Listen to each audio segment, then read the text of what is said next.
La búsqueda de la verdad en la profundidad de la realidad misma. El poder de la información. Un programa de panel semanal dedicado al análisis de los temas con los exponentes más calificados en un diálogo de altura y objetividad. Por el Canal 8 de la comodidad de tu hogar, en la cama o en el sofá, junto a tu familia, ahí disfrutarás el poder de la información. Cada domingo de 9 a 11 de la mañana por el Canal 8, el poder de la información.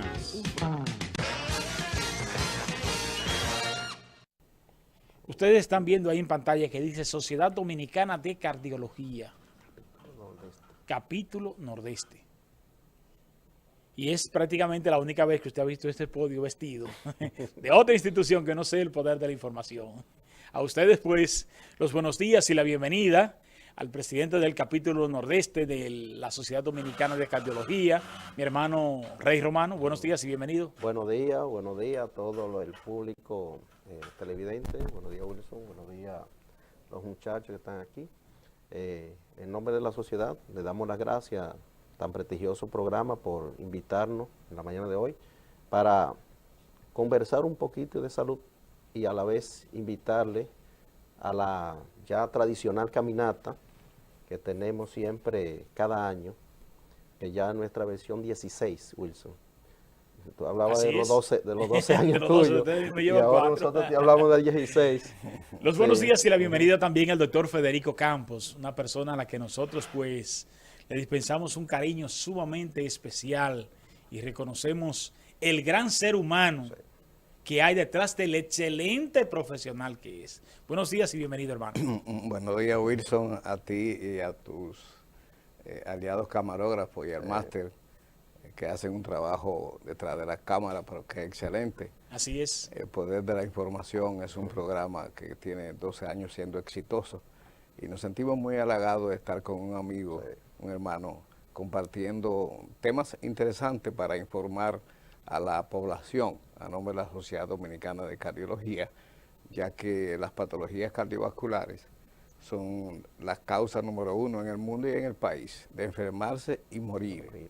De tal manera que es importante mantener la población informada y más en un medio como el tuyo, que es de impacto a nivel de la población.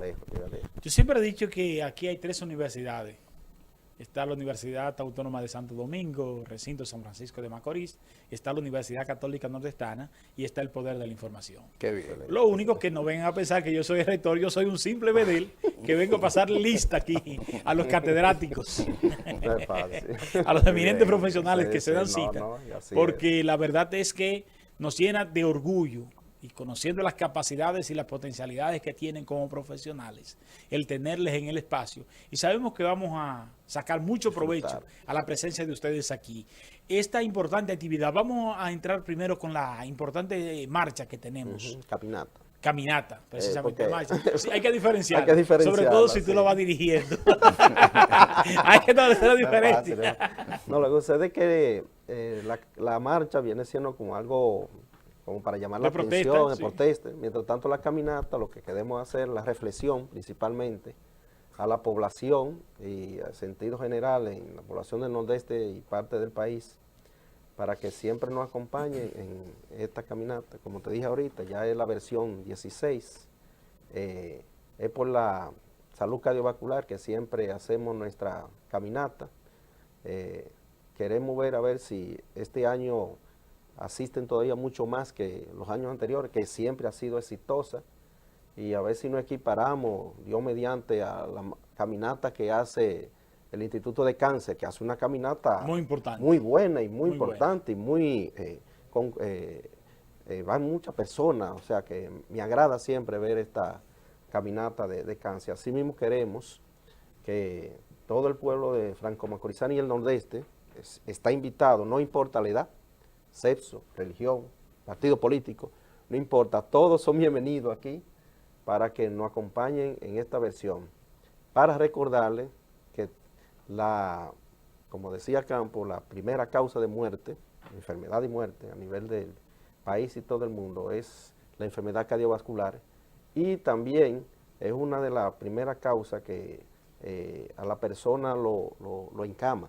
O sea, tú sabes que en esta parte la enfermedad, lo que le llamo cerebrovascular, es una de las partes más invalidantes que hay a nivel del mundo en esta parte, y inclusive se acompaña de otras enfermedades que uno no las relaciona, pero a veces hay demencia que se relacionan también con estas enfermedades cardiovasculares, porque el problema inicia por el problema vascular para causarte luego el daño neurológico. O sea que queremos que todo el pueblo franco-macorizano y el nordeste nos acompañe en esta gran caminata, que será este sábado 23, el próximo sábado 23. Como siempre nos reunimos alrededor del parque, frente al ayuntamiento municipal. Ahí hacemos un recorrido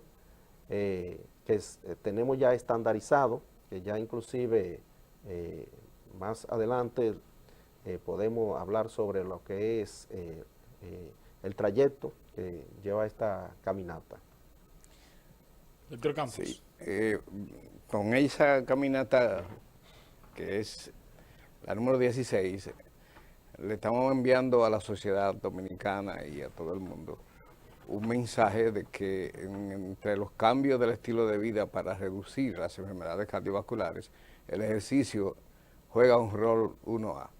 De tal manera que todos los años lo hacemos, aparte de enviar mensajes diversos como el que vamos a dar hoy, indicando que el ejercicio tiene un rol más que significativo en los cambios del estilo de vida, y repito, como una forma de prevención de las enfermedades cardiovasculares y de bajar uno de los factores de riesgo más importantes, que es el sedentarismo. De tal manera que es un mensaje muy significativo a la población en el tópico de hacer ejercicio regularmente. Es decir, que este sábado vamos a caminar, no por caminar, sino por nuestra salud. Por nuestra salud. Y pues ahí estaremos nosotros dándole ese apoyo que siempre pues le dispensamos. Sí, hablemos de cardiología, doctor Campos, factores de riesgos. Sí, bueno, es uno de los renglones más importantes que tenemos en la prevención de enfermedad cardiovascular, que como previamente le planteaba, es la causa número 1 de enfermar y morir en todo el ser humano en el mundo. El factor de riesgo lo que significa que aquellas condiciones que un individuo la padece, lo hace más vulnerable a que aparezca mayor prevalencia de enfermedad cardíaca, enfermedad cardiovascular. Esos factores de riesgo pueden ser adquiridos y no adquiridos. Cuando me refiero a adquiridos, son como el hábito de fumar, el hábito de tomar alcohol, la diabetes, el sedentarismo. Y cuando digo no adquiridos, son los que tú llevas contigo de manera genética, ya sea el sexo, ya sea una enfermedad invalidante, la hipertensión, la diabetes mellitus, ¿verdad?, la edad. En fin, son factores que, como bien decía, que aquellos personas que los llevan, el colesterol alto, es un factor de riesgo importante.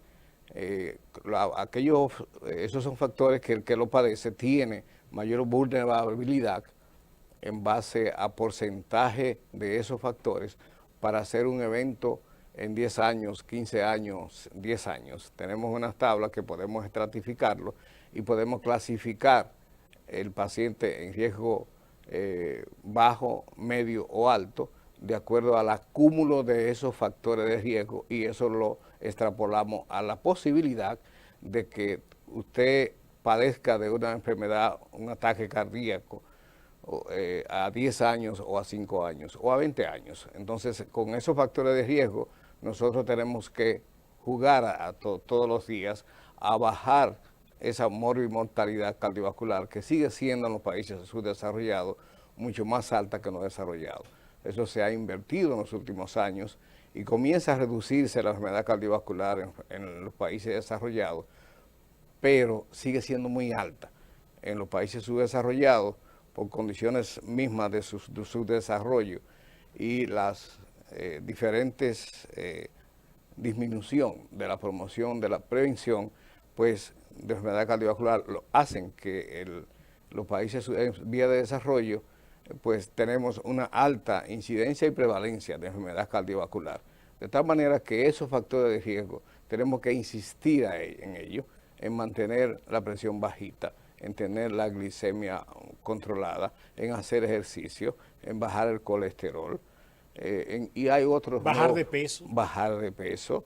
De tal manera que esos factores de riesgo tenemos que tenerlo en la mira siempre, en cuando evaluamos a un paciente que nos consulta a nivel del hospital o de la clínica. Sí, yo, al igual que Campo, yo he visto que aquí se le da más hincapié al consumo, por ejemplo, de gaseosas, el consumo de comida rápida, que a este mismo panel y a esta misma parte y personas y instituciones que hablamos principalmente de la prevención para que incidir sobre esos factores de riesgo. Usted ve en la misma parte, eso es parte de su marketing inclusive, en la misma parte comercial, usted ve que en la mayoría de los programas más se insiste y más usted ve anuncios repetitivos, inclusive en los mismos canales de deporte, lo primero que tú ves ahí es una soda y una hamburguesa grandísima. Eso es lo primero que ves, y 60 pizzas. ¿Para qué? Para aumentar el consumo y ahí aumentar esa parte de esos factores de riesgo que Campo ha mencionado ahora. Ahí tú vienes y aumenta, primero el sedentarismo, segundo la obesidad, tercero la hipercolesterolemia, o sea, cuarto, ahí se aparece entonces los grados de diabetes, la hipertensión, o sea, todo eso conlleva a que esa persona aumente. Pero tú no ves en esa misma parte que te vengan y digan, no, coma frutas, coma legumbres, coma las almendras, o sea, los frutos secos. Porque esos frutos secos no patrocinan. No patrocinan, ese es el problema. Entonces, lo que patrocinan es que vienen y dan al traste de que comienzan a aparecer esas enfermedades cardiovasculares que van a dar el traste de la invalidación o de la enfermedad o la muerte de esa persona. Ciertamente, entonces nosotros vemos esos factores de riesgo y vemos que la gran mayoría de esos factores de riesgo, más de un 70%, son prevenibles. Sí. Porque, mismo. por ejemplo, el caso de las dietas del dominicano. Sí. Ciertamente, todo el tiempo arroz y habichuela hemos comido. Pero en otros tiempos no había la vida sedentaria que hay ahora en lo ocupacional. Un hombre se metía a un plato de arroz y habichuela, pero se iba para Conuco a subir par de cortes después del mediodía. Y tú veías, Wilson, que esa misma persona que tú lo veías que ponía el plato, comoño, y después con lo otro. Pero se iba de aquí con un saco de plátano, con un saco, sí, pero de aquí al estadio tal vez más. Más. Mucho más, o sea, kilómetros. O sea, pero esa persona tú la veías como si fuera una persona que hiciera ejercicio, de eso un atleta, porque quemaba calorías. Consumía todas las calorías que podía. O sea, y así mismo como la consumía, la quemaba. Ahora hay un gran desbalance, porque tú ingieres muchas calorías y quema poca. Entonces, ese desbalance es lo que provoca, exactamente, ese sedentarismo es lo que provoca esos picos que te hacen sustancias que le hacen daño al organismo, como define Campo. Hay una situación, o varias situaciones que se está planteando, y es que es la preparación de los alimentos. Nosotros tenemos ahora que la preparación de esos alimentos, muchos de ellos son con gran cantidad de azúcar. De azúcar y azucarado. Muchos de ellos son con grasa trans, que tienen ácidos grasos hidrogenados. Y conversaba en estos días con un paciente que estábamos evaluando su dieta, y me decía, bueno, yo consumo mucha papita, yo consumo muchos platanitos de eso de funda, yo consumo esto. Está comiendo mucho aire, pero entonces yo le decía, no, es que tú estás comiendo una dieta de grasa trans que tiene mucho ácido graso hidrogenado, y para preservarlo es que le echan eso. Entonces, limita lo más que tú puedas. Igualmente en la dieta de los aceites, en la dieta de las grasas, el aceite que muchos andan por ahí que no te hace nada, el aceite de coco, el maní. Hay una serie de condiciones alimenticias que exacerban esos factores de riesgo y que lo hacen más vulnerable a enfermedad cardiovascular, que ya hablaremos sobre ello. Esos factores de riesgo, obviamente, tienen que ser revertidos en la medida en que tú los posees. Y además, si tú lo heredas. No es lo mismo que tú heredes muerte súbita o que tus hermanos, o que tus padres, o tus abuelos o tatarabuelos hayan hecho muerte súbita cardíaca, o que sufran de colesterol, o que sean diabéticos o hipertensos, a una persona que no tiene esos antecedentes. Ya tú tienes muchos pasos adelante de riesgo para tú tener enfermedad del sistema cardiovascular, porque tú tienes una herencia que no te la puedes quitar. No te la puedes quitar porque viene de tus orígenes. Pero sí tú puedes limitar aquellos factores de riesgo adquiridos que asociados a los factores de riesgo ya heredados, pues te reducen la posibilidad de una enfermedad del sistema cardiovascular. De tal manera que tienen que hacer mucho hincapié en los antecedentes familiares para reducirlo conjuntamente con los adquiridos. Por ejemplo, en la misma parte de los factores, en la misma alimentación, uno les recomienda mucho a las personas que en vez de gaseosa, en vez de malta, en vez de esta sustancia o estos jugos embotellados, lo usen principalmente que son de frutas, vamos a decir, de frutas frescas. Pero ¿qué pasa? Muchas personas hacemos el jugo de fruta, pero entonces le echamos mucha azúcar.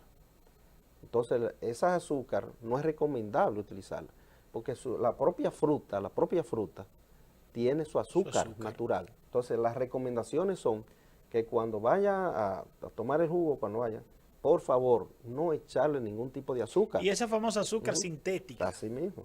También, por ejemplo, que dicen, no, que se usa de dieta. No. ¿La recomiendan ustedes? No, ya no tan... Las últimas recomendaciones es prácticamente que los azúcares, y es mejor prácticamente la propia azúcar eliminarla natural. prácticamente, eliminar prácticamente todo el azúcar que se le echa a los jugos y tomarlo natural. La recomendación inclusive es de la misma mata a la boca, la fruta. Exactamente. Pero si ya se hizo el jugo, principalmente que no use el azúcar. Inclusive si pueden ellos mismos observar cómo cambia su cuerpo cuando dejan de utilizar esos alimentos azucarados. Pueden valorarlo, su mismo peso, su misma estructura física, si lo dejan de usar. La misma persona se puede dar cuenta de porque el azúcar y la grasa son asimiladas como moléculas de igual forma en el organismo, ¿verdad? Eso es así, porque las dos van a hacer daño. Inclusive, se hicieron estudios anteriormente donde se criticaba mucho principalmente la grasa. ¿Qué se hizo entonces? Que la mayoría de personas le estaban dando alimentos azucarados, alimentos ricos en azúcar. Entonces, ¿qué ha aumentado más en los últimos años? La diabetes.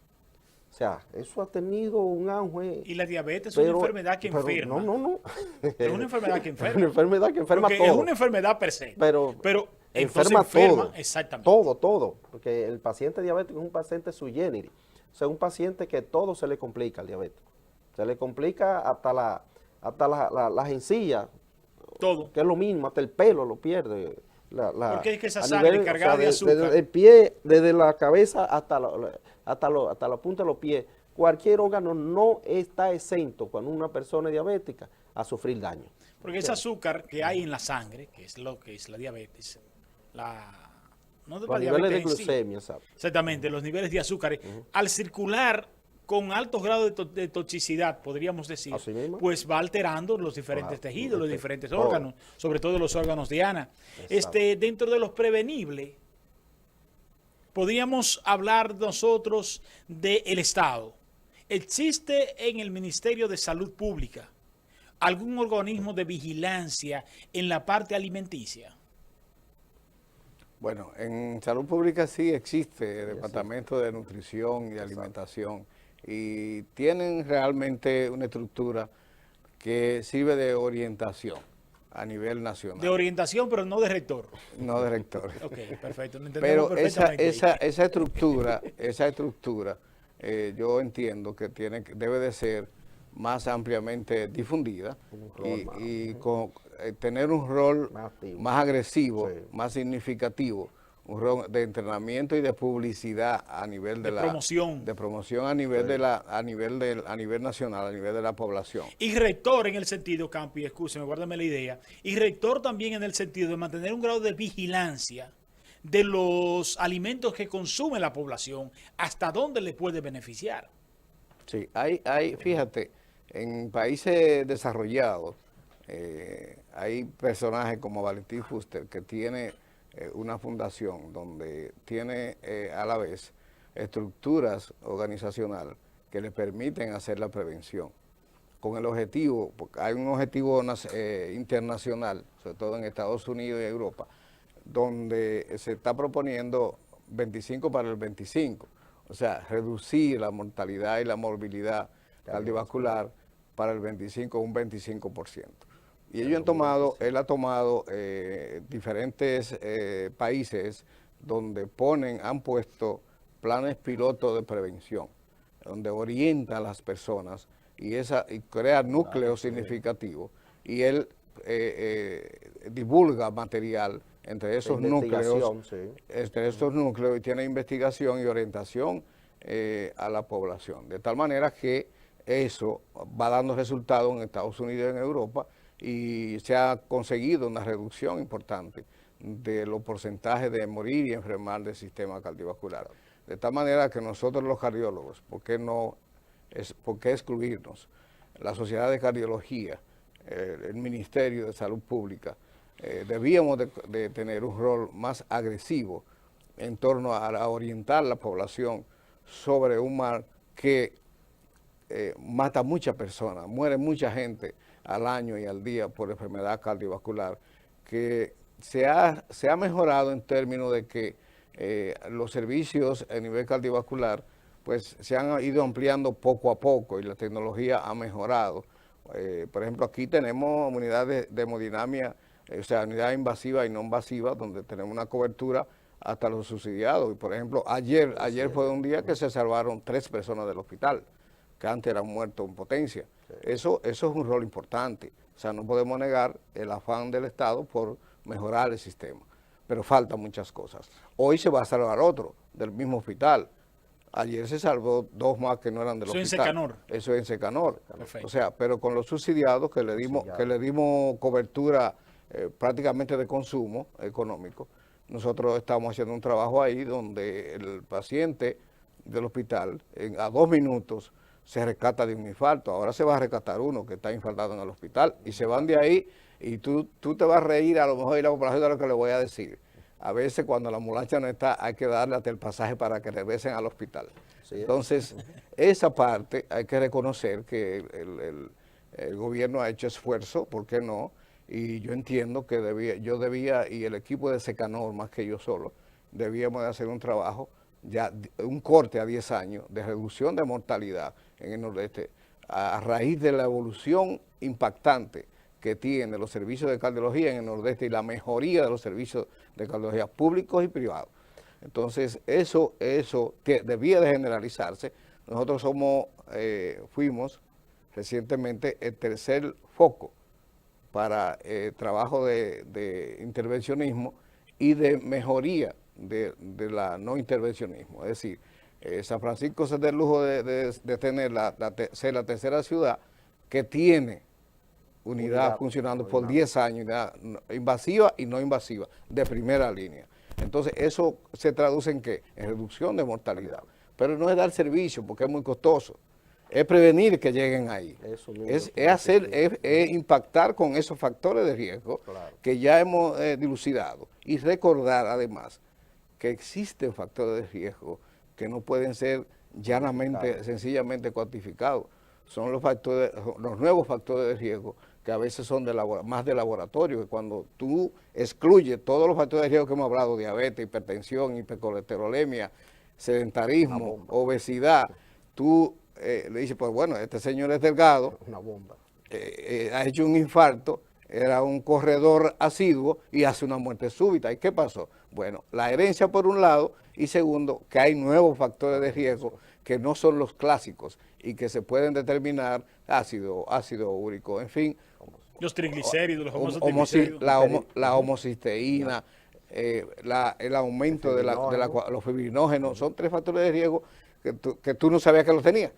Y tú dices, bueno, realmente Winston lleva dieta, hace ejercicio, pero él tiene el corazón enfermo. Sí. Entonces, esos son los nuevos factores de riesgo que están soterrados y que impactan en la enfermedad y que muchas veces pasan desapercibidos. Inadvertidos. Entonces, en esa parte quisiéramos puntualizar. Sí.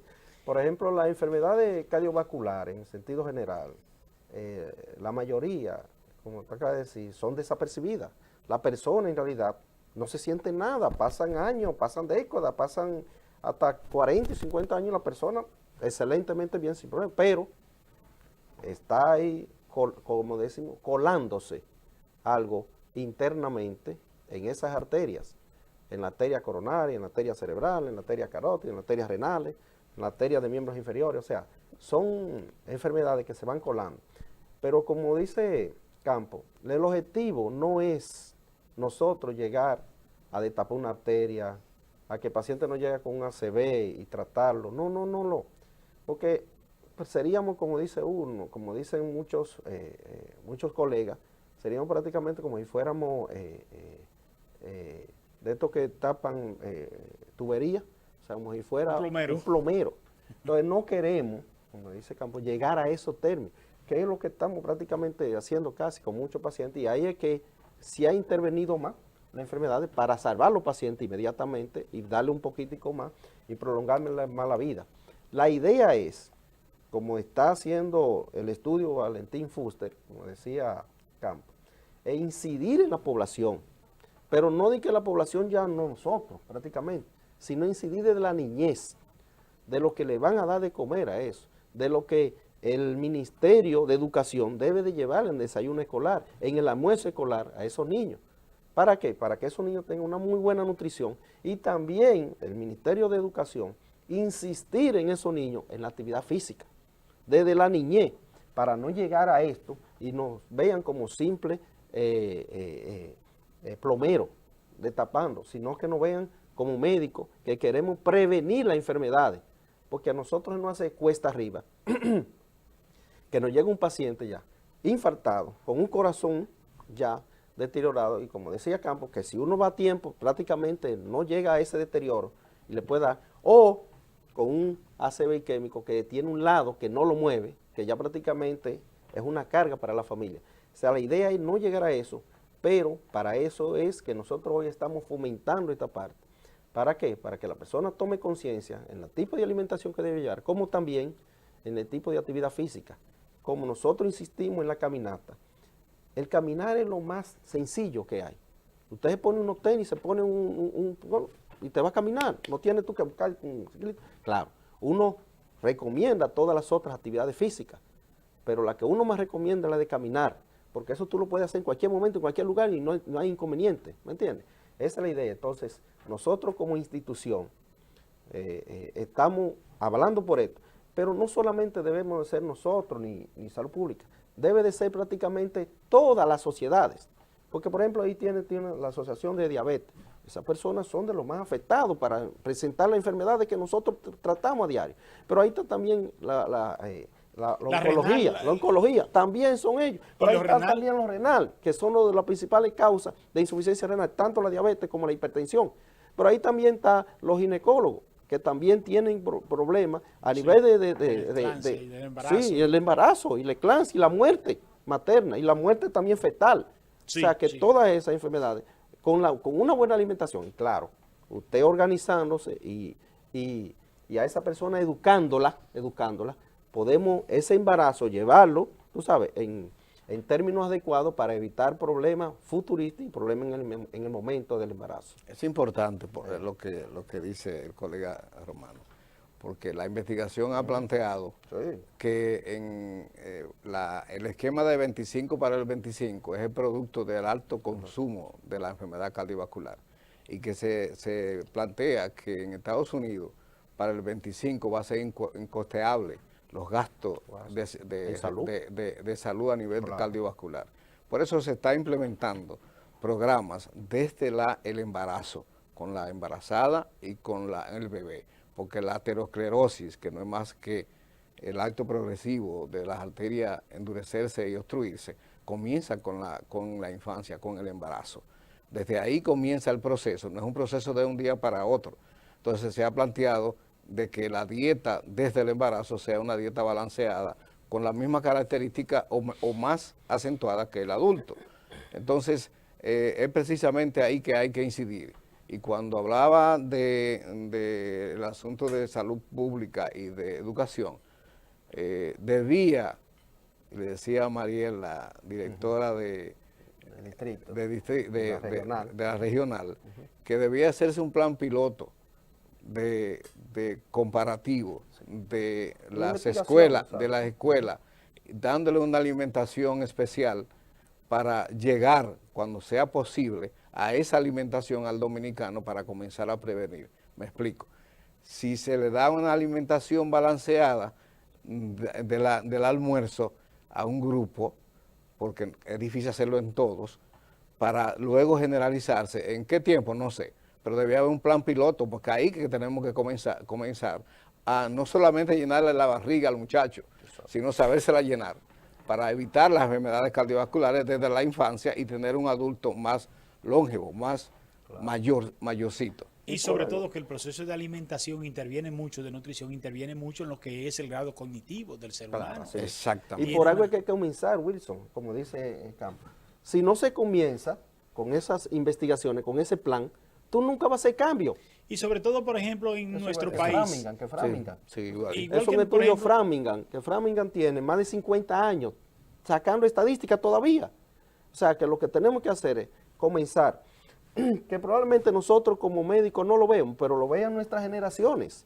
Esos cambios que se han hecho, esos cambios, y esa parte de esos cambios que se dan en esa persona, que cuando se comparan con otros, por ejemplo, puede compararse con otros colegios que no tengan la misma tipo de nutrición, se vea la diferencia. Que tú tengas un adulto más saludable, que tú tengas un adulto, pero no lo vamos a ver desde que nosotros, como yo te digo, lo tenemos que comenzar desde la niñez, desde el embrión prácticamente, con la nutrición de esa persona y continuarlo en el desayuno escolar. Sobre todo con un cambio de cultura, porque lamentablemente nuestro país o el mundo prácticamente se maneja de una manera tradicional que solo los cambios que motorizan la visión financista en un momento determinado puede revertir el orden, más aquellos que puedan disminuir el costo no es así.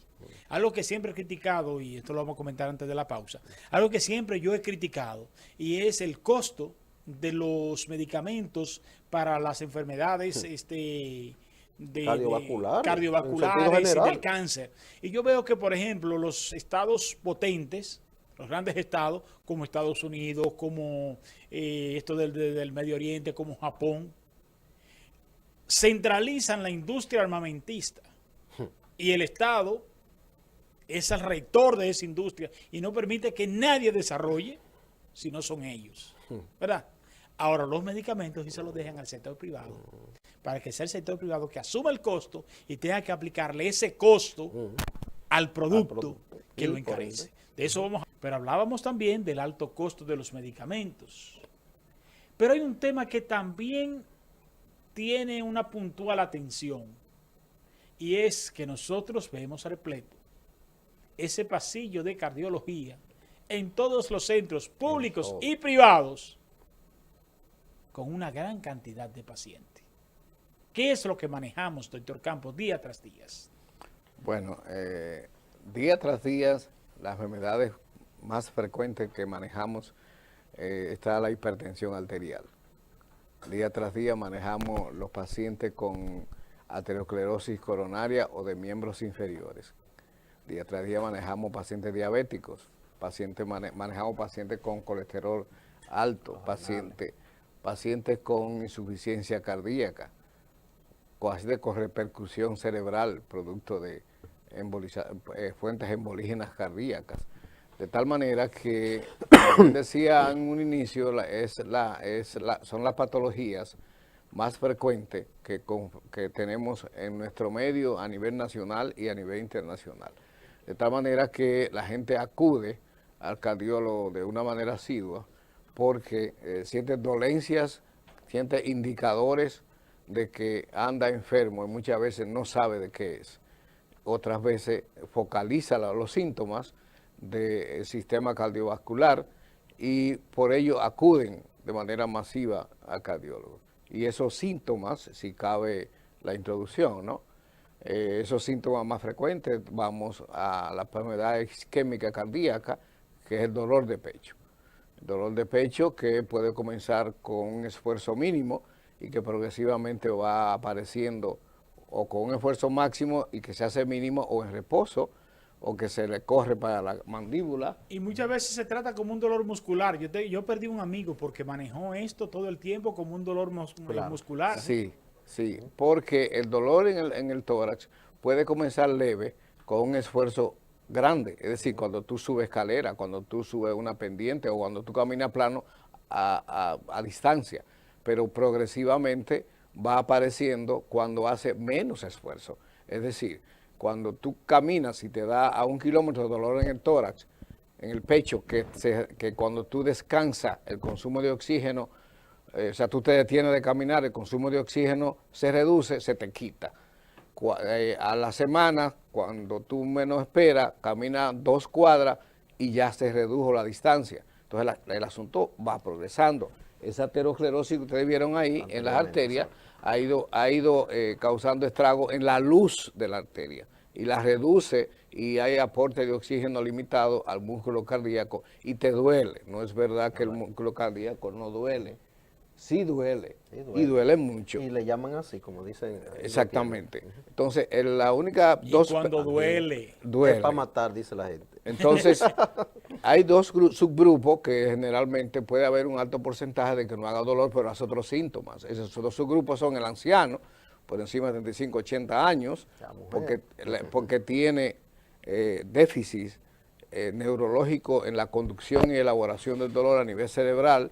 En la mujer puede no aparecer dolor clásico y también en el diabético que tiene degeneración de las fibras musculares y la integración del dolor a nivel cerebral es limitada, pero hace dolor. Es un síntoma cardinal que se puede describir como un dolor tipo puñalada, tipo agresivo.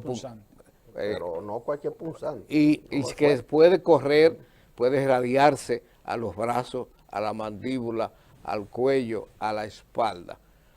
Tener pendiente, Wilson, que el dolor en el pecho no solamente es por enfermedad coronaria, hay otras patologías que pueden ser mortales y que solamente yendo al médico puede ser evaluado y hacer el diagnóstico diferencial. Es decir, desconocí esa parte. Sí, tú puedes tener una aneurisma de aorta que se te esté rompiendo, una disección aórtica, y aunque el dolor es más intenso y de otras características, pero casi igual, y puede confundirse con un infarto o con una angina de pecho, una angina inestable, o tú puedes tener un tromboembolismo pulmonar, ¿de acuerdo? O tú puedes tener una enfermedad congénita de las arterias coronarias y en ese momento darte un dolor de pecho importante.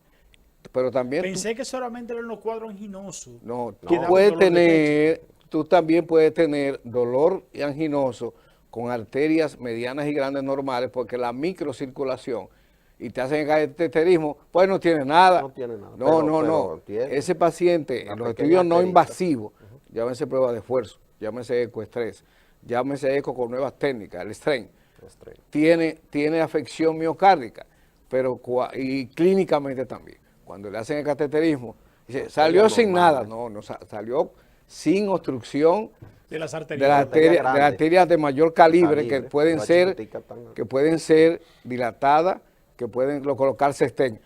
Pero se ha planteado que el pronóstico a corto y a mediano plazo es igualito que la arteria de mayor calibre, peor porque no se puede dilatar. O sea, que el dolor de pecho nada más no es de origen propiamente coronario y de obstrucción de una gran arteria. Hay otras patologías, o patología gástrica, a veces tú tienes una úlcera y se te irradia hacia tórax. U otras veces tú crees que es úlcera y es un infarto inferior. Me pasó en estos días, y tuve que correr, por suerte lo que tenía era un espasmo coronario. Náusea, vómito, dolor en la boca del estómago, se desmayó, se desplomó, fue al centro y hubo que rescatarlo. ¿Qué hicimos? Se hizo cateterismo y salió limpio, pero no, que no tiene nada. Hizo un espasmo coronario que se diagnosticó en el eco y se diagnosticó en el electro. De repente la familia va a otro médico y dice, no, te dio una indigestión. No, no le fue una indigestión, no. Yo tengo ahí las evidencias de que usted hizo un espasmo coronario. Y las arterias están normales. Usted hizo un pique, usted hizo una rabieta, usted se puso incómodo con alguien y las arterias se contrajeron producto de descarga de catecolamina y tú haces un síntoma parecido, si es inferior, de pared inferior, parecido a la indigestión. Cuando te hacen el cateterismo, pues salió bien, pues le hicieron cateterismo por el dinero. No, no, sí, sí. No fue eso, fue que usted llegó chocado. Usted llegó chocado y yo tengo la responsabilidad como médico de definir realmente si usted tiene un infarto que haya que definir, que haya que dilatar las arterias, o fue un espasmo, o es microvascular, porque eso se ve, o tiene un músculo dentro del corazón que pinza la arteria. O sea que nada más no es obstrucción por aterosclerosis. Tú puedes tener un músculo, un puente muscular, como le llamamos, que cuando le hacen el cateterismo, no, lo que tiene es un puente, no hay que ponerle tape.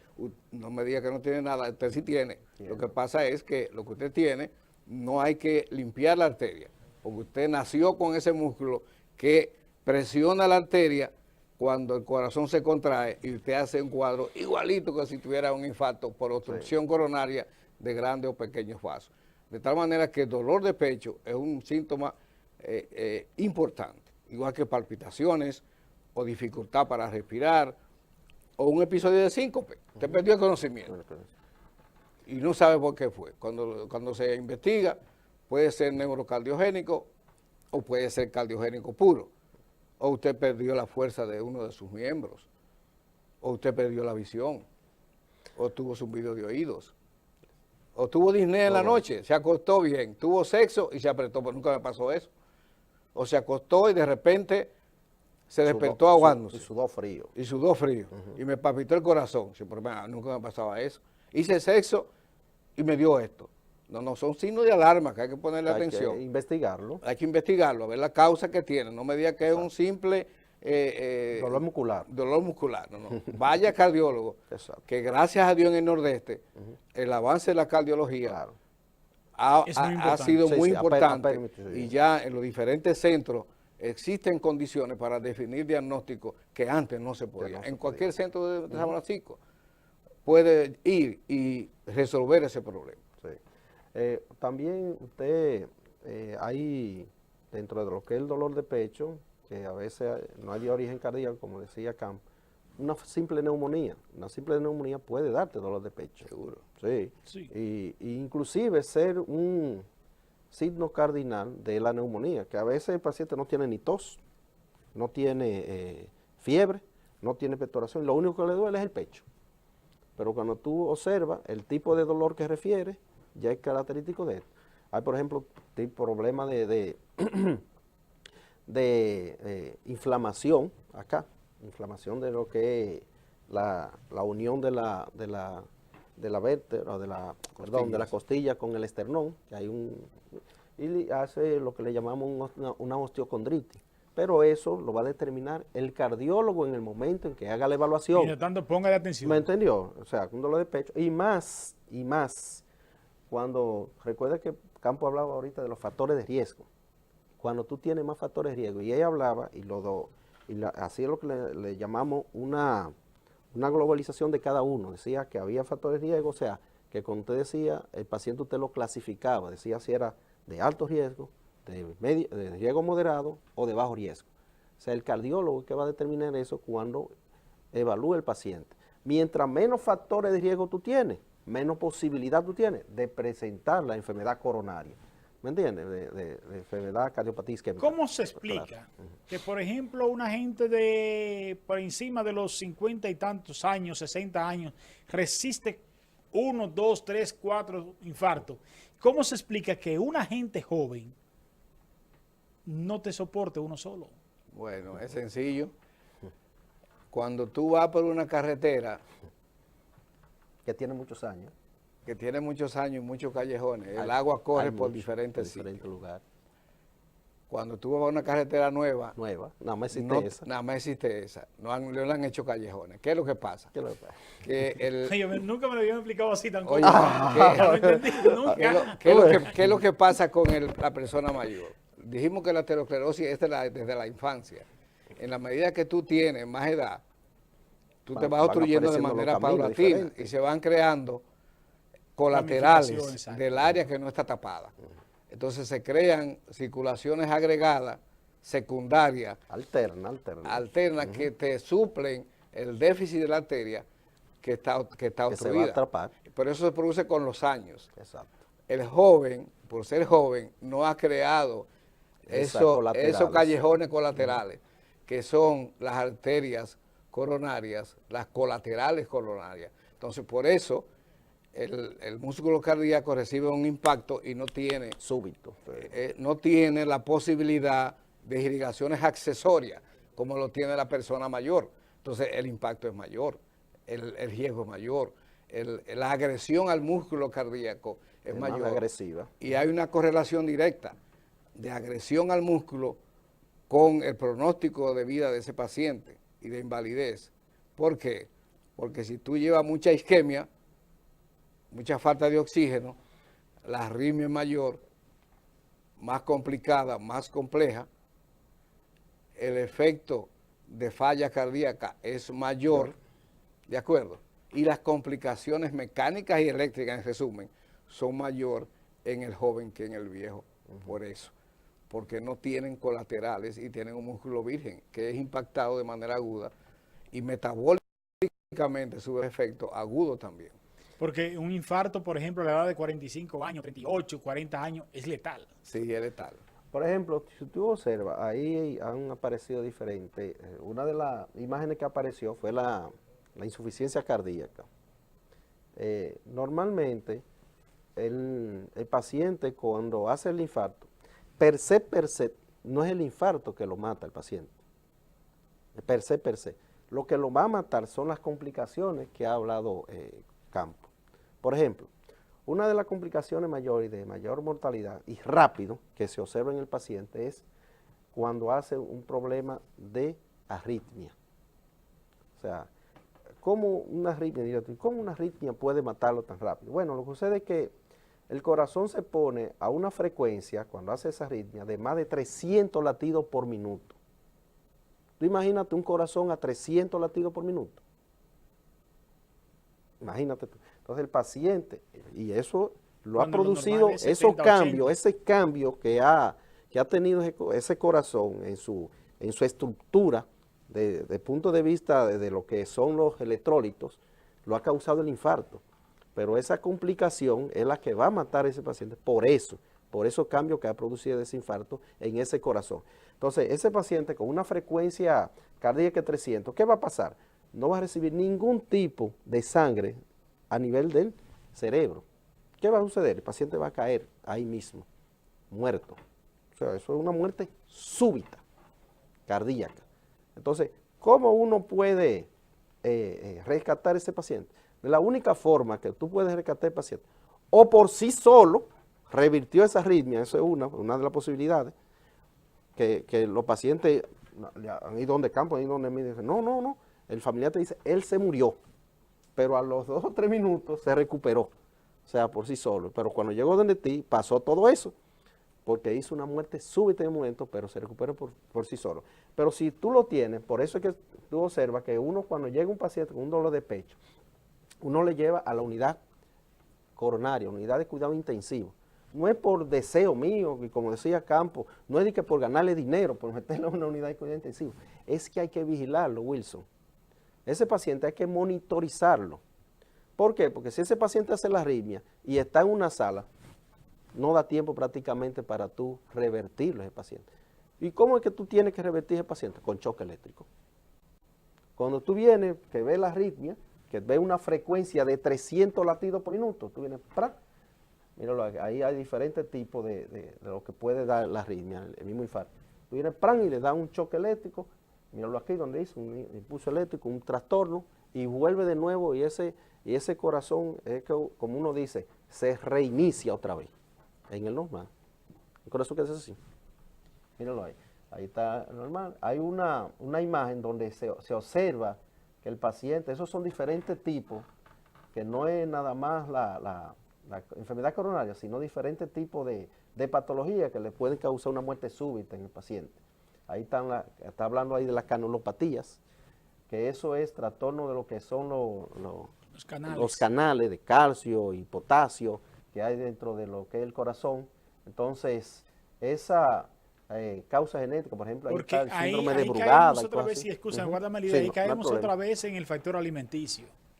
Parte, Ustedes mencionan el calcio, mencionan el sí, potasio, que eso se ingiere a través de los alimentos. Sí, pero no si hay tanto un desequilibrio, no sí, afecta. En el desequilibrio en la idea en pacientes ya, cuando tienen otra enfermedad, por ejemplo, en pacientes renales crónicos, nosotros Exacto. tenemos ese tipo de problemas en pacientes renales que nos puede causar arritmia y la muerte del paciente. Pero principalmente cuando se trata de muerte súbita en muchos pacientes, el paciente nace con problemas de esos trastornos, de esos canales de calcio y potasio.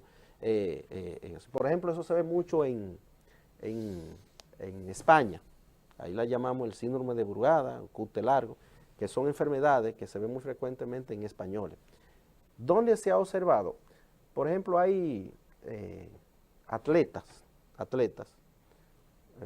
jugadores de fútbol, de básquetbol, que tú has observado que han caído, que han fallecido, porque hacen arritmia. La arritmia que yo te dije ahorita lo pueden hacer estos pacientes y hacer una muerte súbita. Y estos pacientes normalmente hay condición, que uno puede identificarla si le hicieron y ponerle un tratamiento y ponerle lo que le llamamos un desfibrilador a ese paciente. ¿Para qué? Porque uno en realidad ya ese paciente nació con ese problema.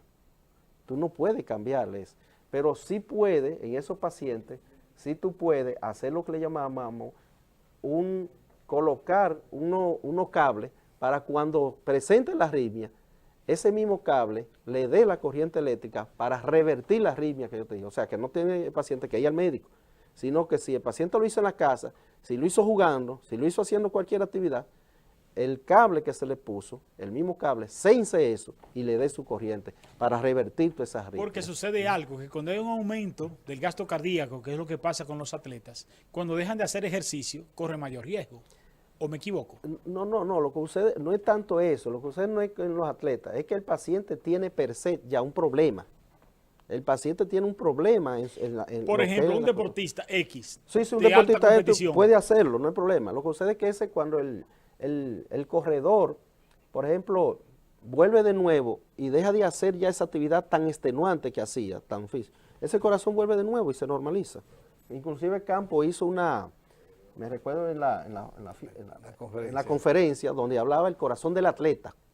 Sí. En el corazón del atleta, en realidad, ese corazón aumenta de tamaño durante los tiempos que ese atleta está como atleta. Pero cuando ese atleta deja de ser, tú sabes que ya después que uno pasa a los 35, ya uno disminuye su actividad física. Yo tengo que comenzar ya a disminuir. Entonces, al disminuirle, ese corazón vuelve de nuevo y se reestructura normalmente, ¿me entiendes? Pero hay de esos atletas que ya tienen un problema genético per se. Y esos son los que pueden tener problemas. No solamente en cuanto a los canales, puede ser también en su estructura anatómica, ¿tú entiendes? Y ya esos pacientes, por ejemplo, pueden tener un problema de la válvula, un problema de lo que es cuando sale la sangre, lo que nosotros decimos como una estenosis subaórtica, una miocardiopatía hipertrófica que puede dar al traste de una muerte súbita en ese paciente. Pero eso tienes tú que identificarlo en ese paciente. El problema es que un paciente joven no va a médico.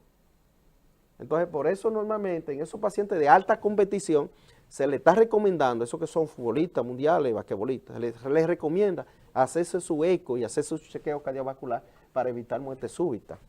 Sí, esa es la idea. El corazón del atleta es reversible. Reversible. El corazón del atleta es el producto de la demanda del ejercicio y del corazón, y puede dividirse en dos grupos, los atletas que hacen ejercicio aeróbico y los no aeróbicos. Son los atletas que levantan pesas, los atletas que hacen judo, tienen una característica cardíaca diferente a los que corren, ya sea en competición o en bicicleta. Porque en el que tiene hace ejercicio estático, como se llama la pesa, judo, karate, en fin, tiene la tendencia a ser más hipertrófico, o sea, se pone más gruesa la pared. El otro maneja más volumen, tiene más tendencia a dilatarse un poquito. Como decía el doctor Romano, cuando deja de ejercicio, pues puede revertirse. Ahora, hay condiciones estudiadas propias de él, que como son la causa número 1 de la miocardiopatía hipertrófica, que es congénita generalmente, donde el músculo coge un grosor tal que es capaz de hacer eventos coronarios sin tener obstrucción de las coronarias, o de arritmia o de falla cardíaca, o tienen prolaxo, la válvula no cierra bien, tienen prolaxo y son factores proarrítmicos. Y de repente ustedes han visto deportistas que caen muertos en plena actividad, es que tienen condiciones genéticas de base que no se han podido identificar porque no se han hecho una evaluación amplia de su estatus cardiovascular. Vamos a pedirle un permisito, señores, de cardiología pura, yo no quisiera. Es muy importante, pero hay una parte muy esencial que queremos que la gente la digiera bien. Esa parte que es tan común en las consultas, hipertensión arterial. Sí. Mire, la hipertensión arterial es la enfermedad crónica no transmisible más común que existe en la bolita del mundo, o sea, en el mundo completo. Aquí en nuestro país ya tenemos estadísticas, gracias a Dios, de la... Por suerte. Sí, la prevalencia de hipertensión arterial. La prevalencia de hipertensión arterial en nuestro país es de un 35% por encima de los 18 años, o sea, que alta. Imagínate tú. 35% por encima de los 18 años. Y si llegamos a los 60, ya estamos hablando de más de un 50%. O sea, que ya tú puedes ver. O sea, todo eso envejeciente que tú ves. Pero nos preocupa el rango de los 18 años. No, que es así, que está así. Porque esa investigación se hizo a nivel nacional. Se han hecho dos estudios ya, ¿verdad, Campo? Sí. Tres. Porque está el EFRICAR 1, el EFRICAR 2 y está el FRENER, que es el último que se hizo de la Sociedad Dominicana de Cardiología, que hizo este estudio, donde hablaba de la prevalencia de hipertensión arterial y también del aumento en la prevalencia de diabéticos, o sea, en nuestro país. Claro, en ese estudio ya se ha disminuido en nosotros los hombres, principalmente el hábito de fumar. Sí, había ya, gracias a Dios, había disminuido, pero entonces ahora hay otro problema, que es la juca, que queremos ya también insistir, porque más que problemas cardiovasculares, presenta más problemas pulmonares, la juca principalmente. Y los neumólogos están cuidando sus pulmones a raja y tabla y cogen sus pulmones y le dicen, no, hay que erradicar esto, ya en realidad ya a nivel de... Porque hay una hipertensión pulmonar también. Sí, claro. A nivel ya de Estado, de política de Estado, tú sabes ya que el Congreso ya está prohibió un proyecto de ley. Yo creo que se espera que ya nada más el Poder Ejecutivo lo promulgue, si yo no me equivoco. Aunque aquí no respetan ni a su madre. Dios mío, esto es terrible. Hay una ley, no me dice a mí nada, absolutamente. Esto es terrible. Y los daños que hemos visto, nosotros, tanto en la consulta como intensivo, en esos pacientes fumadores de esto. Lo que hay con respecto a la hipertensión, como te dije, una enfermedad muy común, más de un 70% de los pacientes que asisten a nuestra consulta son hipertensos, más de un 70% son hipertensos. Y el problema per se, como te decía, no es problema per se de la presión, sino las complicaciones que puede presentarse secundario a este problema de hipertensión arterial. ¿Cómo las complicaciones? Y por eso es que la tratamos, para evitar las complicaciones. ¿Por qué? Porque este factor de riesgo va a aumentarnos la incidencia principalmente de ¿qué? De accidentes cerebrovasculares, de infarto, de problemas de la insuficiencia arterial periférica, renales, que ahora también ha habido un aumento exponencial, igual que la diabética, de problemas renales, de pacientes con insuficiencia renal crónica. Hay un doble impacto a nivel renal, porque puede ser la hipertensión que enferma el riñón, como también el riñón provoca la hipertensión. Así es, como tú acabas de decir. Inclusive, por ejemplo, en el paciente diabético, que a veces no es hipertenso, es mucho diabético, cuando producen el daño renal, es que comienza a producirse la hipertensión. porque hay lo que le llamamos un mecanismo, que decimos sistema renina-angiotensina-aldosterona, que eso viene y desde que el riñón comienza a sufrir daño por la diabetes, entonces comienza este sistema a actuar, entonces comienza a subir la presión arterial. Per se también, imagínate tú ya que aunado al problema diabético, ya el paciente también sea hipertenso per se, entonces los problemas que se dan en ese riñón son todavía dobles. O sea que hay que tanto controlar los niveles de tensión arterial como los niveles de glucemia en ese paciente para evitar que ese riñón se afecte lo más rápido posible. Tú sabes, y a este paciente se le puede dar un tiempo más de vida y un tiempo más de que no llegue a diálisis con un daño renal ya crónico irreversible. Eso es grave, doctor Campos. Normalmente tenemos presión. Eso es Una presión sistólica, una presión diastólica. Cuando se sale de esos rangos, se ha demostrado que la mortalidad es mayor. Los rangos promedios están en 135-85. Por encima de ahí se ha demostrado que comienza el proceso de aparecer complicaciones. Independientemente de la edad. Bueno, ¿O podría variar el rango por la edad? puede variar por la edad, pero el rango promedio anda por ahí. De tal manera que cuando la hipertensión se hace no controlada, es decir, no se controla, es la palabra, y sigue su ruta de mayor aumento de esos parámetros, las complicaciones también van en aumento. Cuando la presión arterial, que le llaman la anemia silenciosa, porque en sus fases iniciales no da síntomas. No, es asintomática. Es asintomática, cuando ya da síntomas es porque los niveles ya están dando con la salud como tal del paciente. Al traste, exacto. Dolor de cabeza, dificultad respiratoria o palpitaciones. Y una de las complicaciones más importantes es la crisis hipertensiva. La crisis hipertensiva, que es cuando ya los niveles son altamente agresivos, altamente elevados. Y entonces se produce lo que le llaman crisis hipertensiva, que es una de las crisis más temibles. Urgencia hipertensiva, que tú la puedes tratar de una manera más lenta, y la emergencia hipertensiva, que lo que indica es que un órgano está siendo impactado con alto riesgo de fallar, y entonces esa es una emergencia hipertensiva que debe ser tratada con medicación endovenosa. De tal manera que lo ideal es detectarla a niveles, rangos lo más bajo posible, tratarla para evitar las complicaciones crónicas y las complicaciones agudas.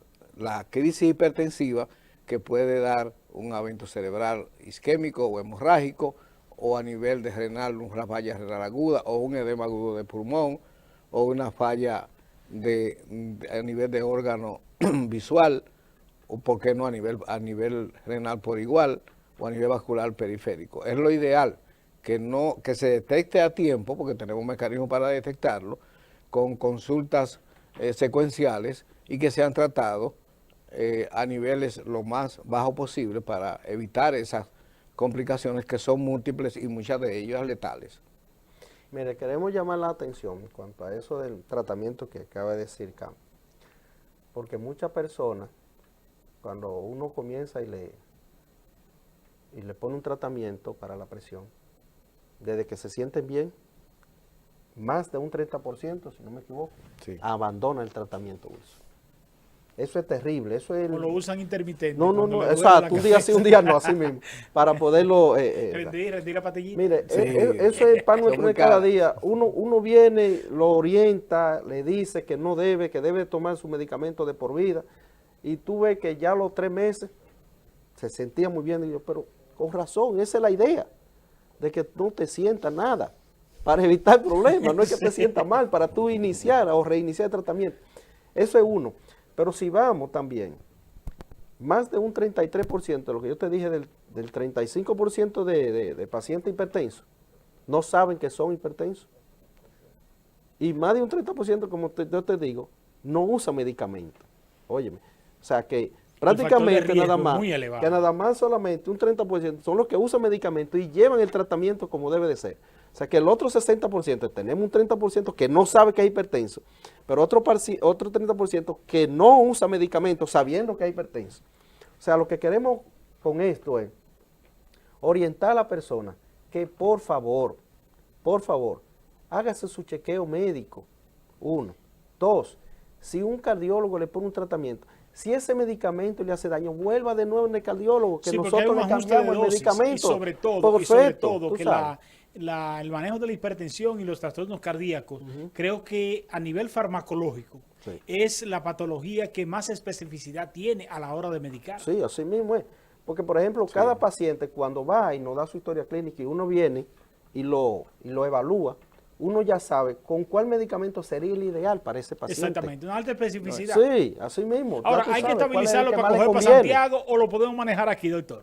No, porque mira, de un tiempo que eso era una ambulancia. Pues. Aquí tenemos, aquí y en el Nordeste, Y en el Nordeste. tenemos estadísticas de lo que sucede a nivel cardiovascular. Hace como 10 años que se hizo una investigación a nivel casa por casa y se determinó que un 50% de los ciudadanos del Nordeste tienen algún tipo de problema cardiovascular. De esa motivación es que sale de que había que fortalecer los diagnósticos y la prevención. Tenemos condiciones en dos grupos. Los recursos humanos, tenemos casi 30 cardiólogos diseminados en todo el Nordeste, de tal manera que recursos humanos bien preparados, tanto dentro como fuera del país. Sí. O sea que los recursos humanos en el Nordeste, en el área cardiovascular, el área clínica, indiscutiblemente que somos incuestionables. Y a mí eso me consta porque usted sabe que he tenido responsabilidad en el Cibao entero y he manejado actividades a nivel nacional de lo que es cardiología y esa reverencia lo hacen y lo reconocen, la capacidad y el potencial que tienen ustedes. De tal manera que esos recursos humanos son los que han favorecido, por un lado, los diagnósticos y la terapéutica a tiempo, importante. Y por eso va en reducción, que ya en algún momento publicaremos los trabajos. Y el otro capítulo es el capítulo de la tecnología. Nosotros tenemos aquí pruebas de esfuerzo, tenemos pruebas de esfuerzo computarizadas de alto nivel. De altos estándares. Tenemos eco con nuevas técnicas de altos estándares, que tienen alta sensibilidad para diferentes patologías, especialmente las isquémicas. Tenemos Holter, o sea, monitoreo de 24 horas, tenemos mapa, y eso no lo tengo yo, lo tiene todos los centros. Tenemos una unidad de hemodinamia que la tenemos por una sola porque tenemos dos, sí, porque es de alto costo y estamos rescatando permanentemente pacientes que necesitan marcapaso, que necesitan angioplastía, que necesitan estudio de las arritmias, de tal manera que vienen otras subespecialidades que en su momento le diremos cuáles son. De tal manera que el amplio porcentaje de las patologías cardiovasculares pueden ser resueltas aquí en San Francisco de Macorís. Hay un subgrupo que, como son la cirugía de corazón abierto, que está en proceso, pero esas son las menos, que da tiempo, en la mayoría de los casos, a estratificarse, a manejarse, a estabilizarse, y luego pasa a un cuarto nivel, a la capital, sobre todo y a Santiago. Pero que aquí se está pensando inclusive en eso, un cirujano cardíaco. Bueno, un grupo, porque eso no es uno solo. Sí, hay un esquema donde se está un proceso de grupo y se han rescatado, sin tener la estructura todavía, 2 pacientes. Le decía hace un ratito que a una esquina del Siglo le dieron un asalto a un ciudadano de Jaya, y le perforaron el ventrículo izquierdo, se taponó, y gracias a Dios que está por aquí un cirujano cardíaco, llegó rápido, lo intervino, se le hizo paro, le dio masaje directo, le quitó el taponamiento y el hombre se va mañana para su casa. Es decir, una puñalada en el corazón y se salvó. Se salvó. Óiganlo bien, una puñalada en el corazón y se salvó. Sí, y tenemos todas las imágenes y todo, sí. Y el ventrículo derecho. O sea, la cardiología, con esto quiero decir no que somos la panacea, sino que lo que tenemos en el ojo, el desarrollo continuo, permanente, sostenido del área cardiovascular por ser una de las áreas de la salud que mayor impacta a nivel económico, que mayor impacta a nivel de mortalidad, de enfermedad y de invalidez, y por qué no, de dificultades económicas en la familia porque son costosas. Y hay algo que subrayar. Cuando el Hospital San Vicente de Paúl, que ha tenido todas las crisis del mundo, como la tienen todos los hospitales, hemos visto en los últimos tiempos una gran mejoría. Pero en todos los tiempos hemos visto esa unidad de cardiología por el librito. Sí. Médicos identificados e interesados. Es decir, ustedes terminan siendo hermanos del paciente. Claro, porque yo conozco muchos de sus pacientes, doctor Campos, sí. y ese es el hermano mío. No, eso es así, eso es así. No, déjame decirte que con los pacientes subsidiados que vienen de cualquier área del hospital, le damos un trato muy especial. Esto es la gente desamparada, económicamente y de asesoría.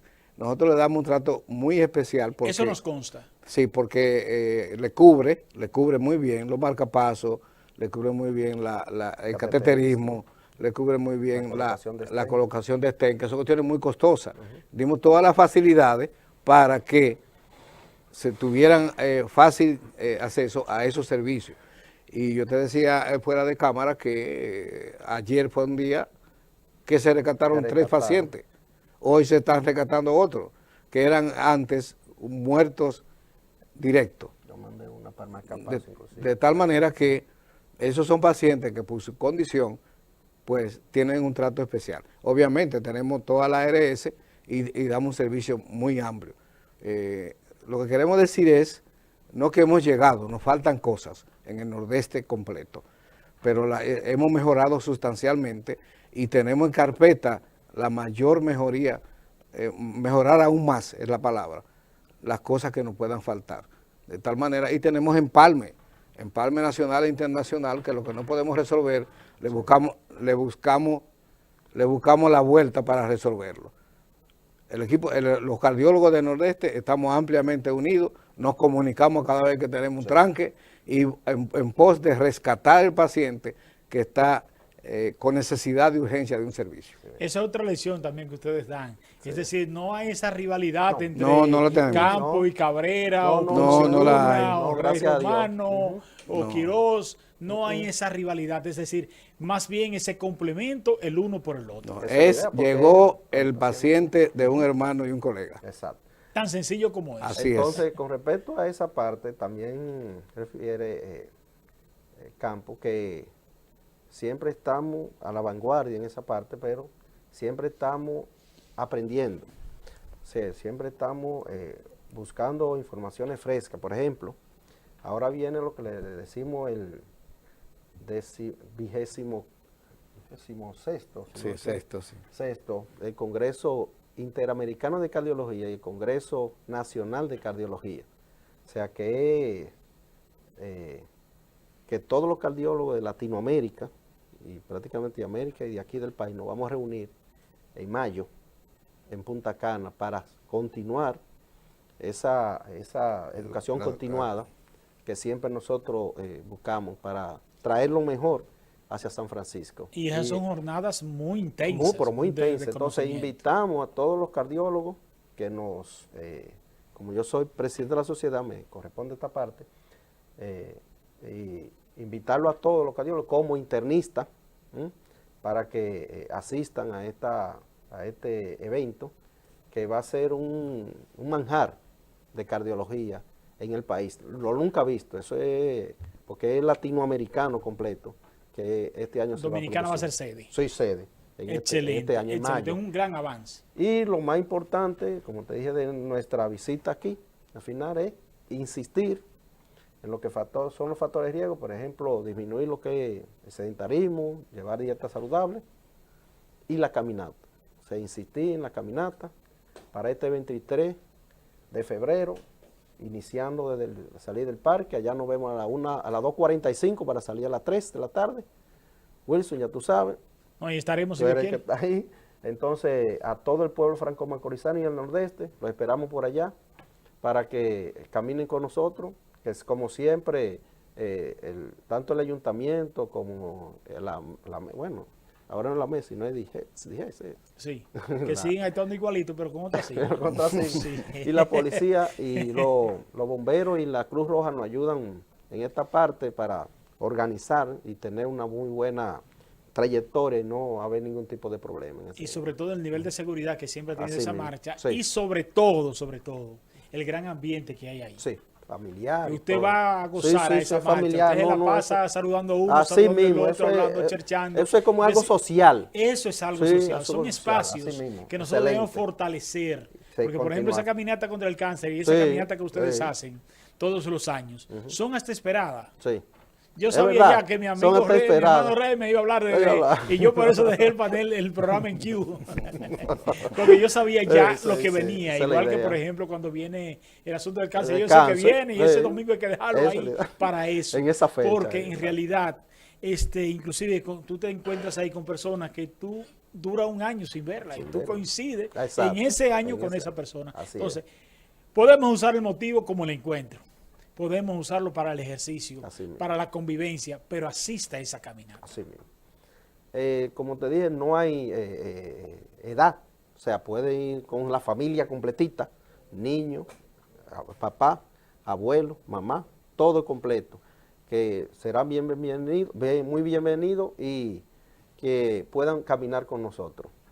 Doctor Campo, en la parte final de despedida. Bueno, darle las gracias al equipo de tu programa por permitirnos, ¿verdad?, expresarnos y orientar la ciudadanía y además invitar a la caminata. Decirles que los cardiólogos del Nordeste estamos a la vanguardia y vigilantes de la salud cardiovascular y que cada vez implementamos educación continua y equipos en pos de seguir mejorando la salud cardiovascular, que es finalmente lo que más importa. Yo admiro el exceso de humildad de ustedes, porque agradecerme a mí, cuando soy yo quien debo agradecerle a ustedes, el hecho de enriquecer mi espacio a la máxima expresión en el día de hoy, tener dos potencialidades, como son ustedes dos, tanto Rey como el doctor Campo, en lo que es la cardiología y como grandes seres humanos y amigos y hermanos de décadas. De décadas. Sí.